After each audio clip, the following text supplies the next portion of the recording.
Yeah, I just kind of wanted to revisit the Starrett rotation meter. Turns out I had another one, and I wasn't even looking for it.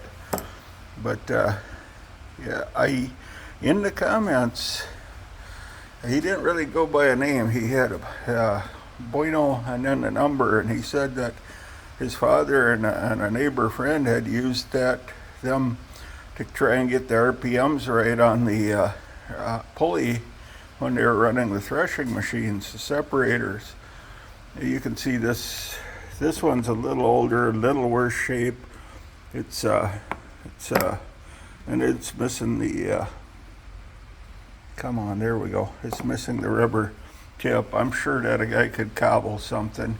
Oh, we talked about what I paid for that. I just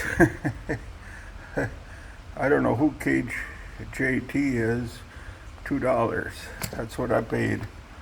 Anyhow, that isn't really the purpose today. I was just out goofing. Now this came from the sewer, and I looked her up. See, it's a one-cylinder magneto. Traces back. I traced that number back. She's Fairbanks. Yeah, Fairbanks Morse FM, and then it's just a one into the. But something like that would have been a single cylinder. Like example is the Gibson tractor. I really wasn't going to buy it, but it was a decent old guy that had it. He'd been a small farmer and a machinist, and he was selling at Le Sueur, kind of unloading some stuff. Right where my thumb is, you see how that goes in? That's where you grounded out your magneto. See, single cylinder mag. It traces back to Wisconsin engines. Yeah, what I paid for it, I figured, see, this is what they call the impulse. It's spring-loaded because you could never turn the crank fast enough to, it can turn backwards, every time you hear it click and it's resetting, although you do see, I was just going to see if I could, yeah, there it is. There's a timing mark. You had to line that up. But it could roll backwards and wouldn't affect the timing.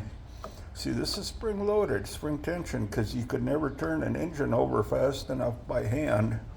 You could if you belted it up to another engine, or in the case of tractors stuff, you could pull start it if your impulse was shot.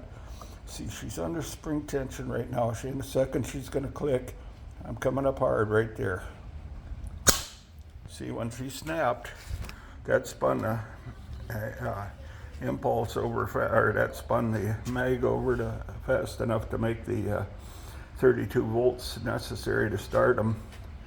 He had written on there hot. Actually, I bought quite a bit of stuff from the guy, and it was stuff that in some cases I'd had it in the past, and in some cases, I'd never seen it before, but he was really cheap because he was trying to unload it, and I just kind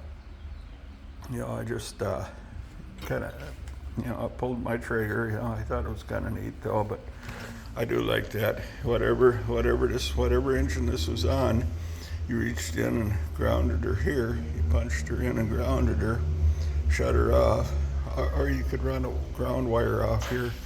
Well, by the way, it's raining out here lightly now. We're almost to 2 tenths. Okay, well, thank you.